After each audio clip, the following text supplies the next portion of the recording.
Dans la Bible, nous le savons, il y a différents genres littéraires.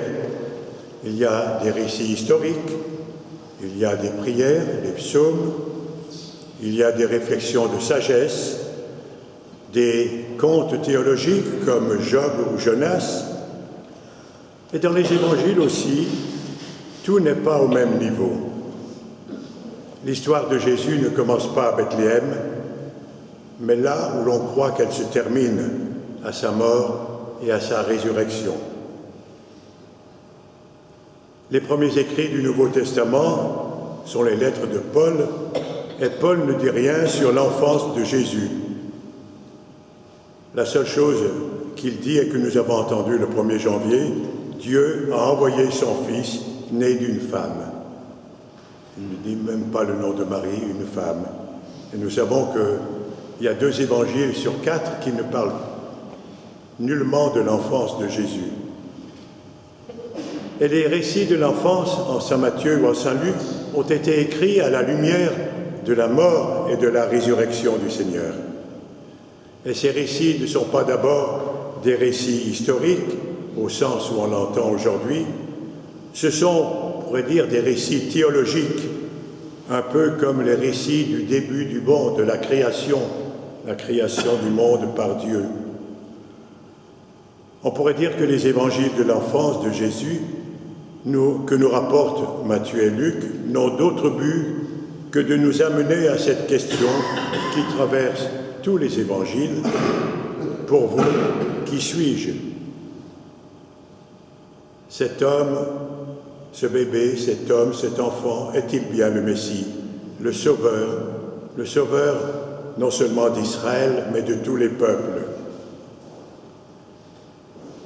Et Matthieu, qui a composé son évangile pour des chrétiens venus du judaïsme, veut montrer que Jésus est bien le nouveau Moïse.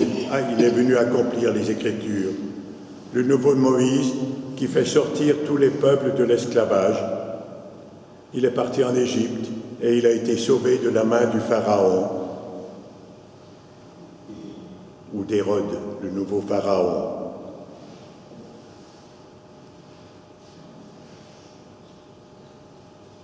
On sait peu de choses sur ces mages. La tradition populaire en a créé 3 parce qu'il y a les 3 cadeaux qu'ils offrent à Jésus, l'or, l'encens et la myrrhe. Et si vous avez entendu Isaïe ne parle que de l'or et de l'encens. Matthieu ajoute la myrrhe pour évoquer déjà la mort du Seigneur et son ensevelissement.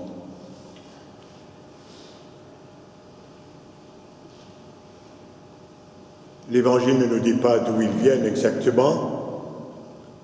Il ne nous dit pas non plus que ce sont des rois. Isaïe parle de rois. C'est pour ça que tout de suite on a pris le texte d'Isaïe pour en faire des rois. En fait, les 3 rois dont parle Matthieu, c'est Hérode, David et Jésus.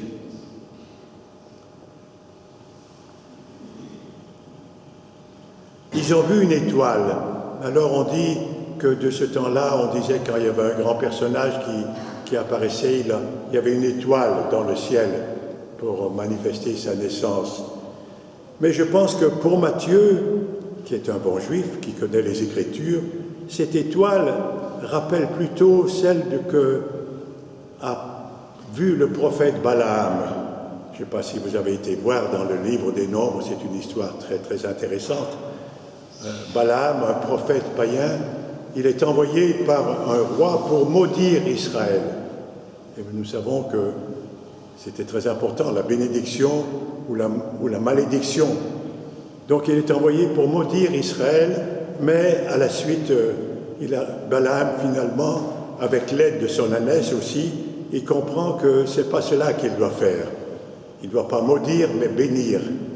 Et dans sa bénédiction, il dit « Je vois, mais pas pour maintenant, j'aperçois, mais pas de près, une étoile se lève, issue de Jacob, un homme surgit d'Israël. »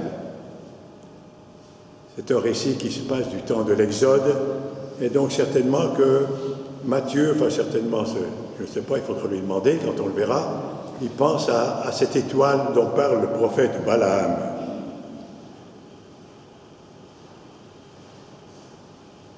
La sagesse des nations, pour aller au bout de sa requête, doit interroger non seulement le ciel, mais les Écritures.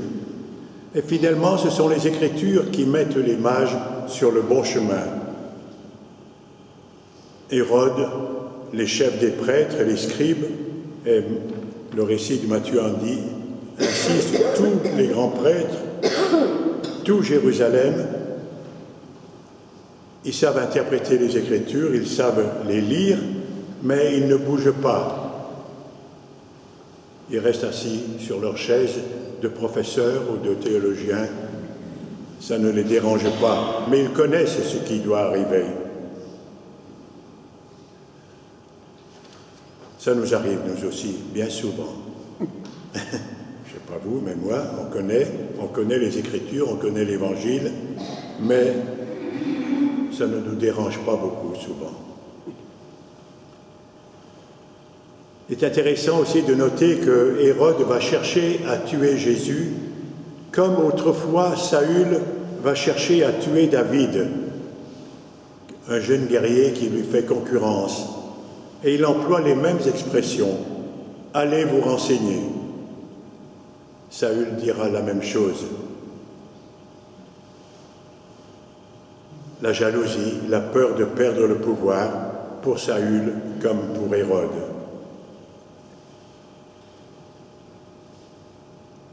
Il y a un malentendu, dès le départ, dès la naissance de Jésus, sur la royauté du Seigneur.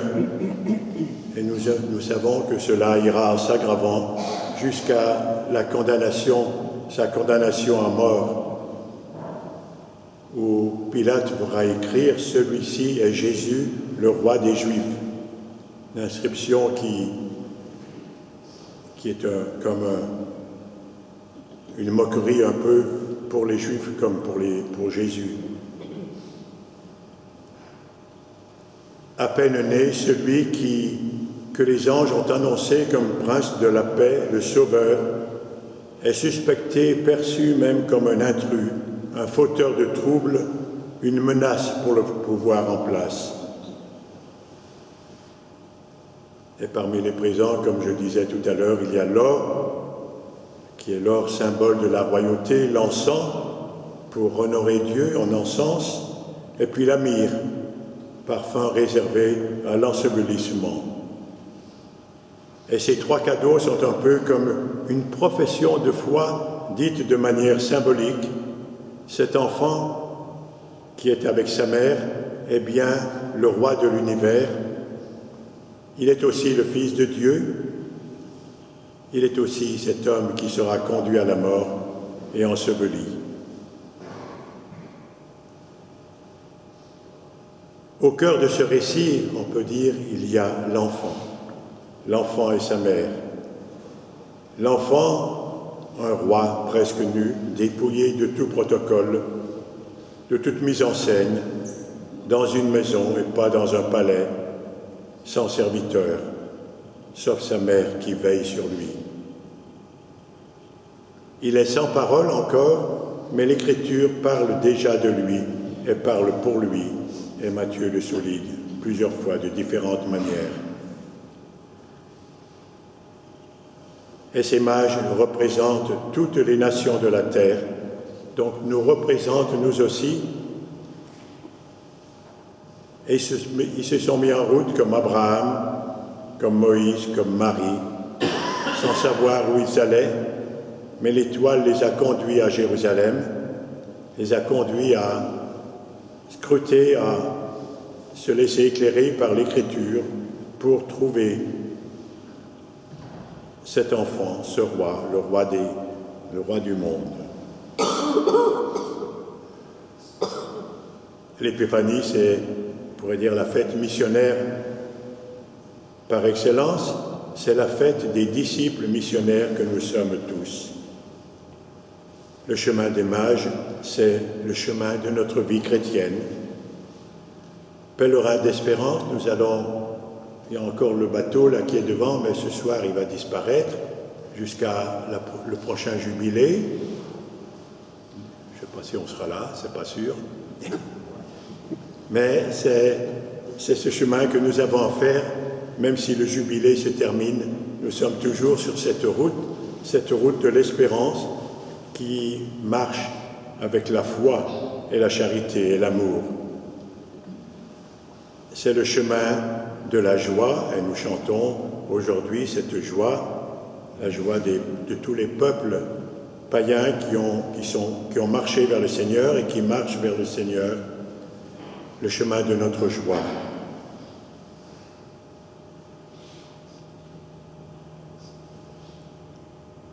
J'ai trouvé cette petite phrase que je ne sais pas qui, elle ne vient pas de moi, mais je ne sais pas qui l'a dite, mais je la trouve très belle. L'amour est toujours au rendez-vous pour qui sait marcher. L'amour est toujours au rendez-vous pour qui sait marcher. Des fois, on ne peut plus marcher avec ses pieds, on le sait bien, ça nous arrivera tous un jour, si ça ne nous arrive pas, mais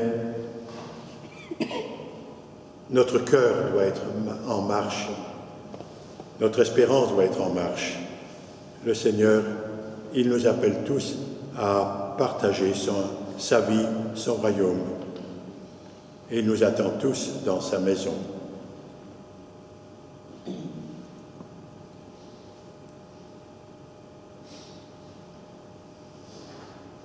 Que nous puissions trouver durant cette année, cette nouvelle année, que nous puissions trouver et voir les étoiles que le Seigneur va mettre sur notre route, les paroles aussi, les paroles de l'Écriture, les paroles de nos frères et sœurs qui vont nous aider à avancer, à nous réconforter, nous consoler parfois, nous encourager pour rester sur ce chemin avec le Christ, derrière lui, mais avec une grande confiance. Amen.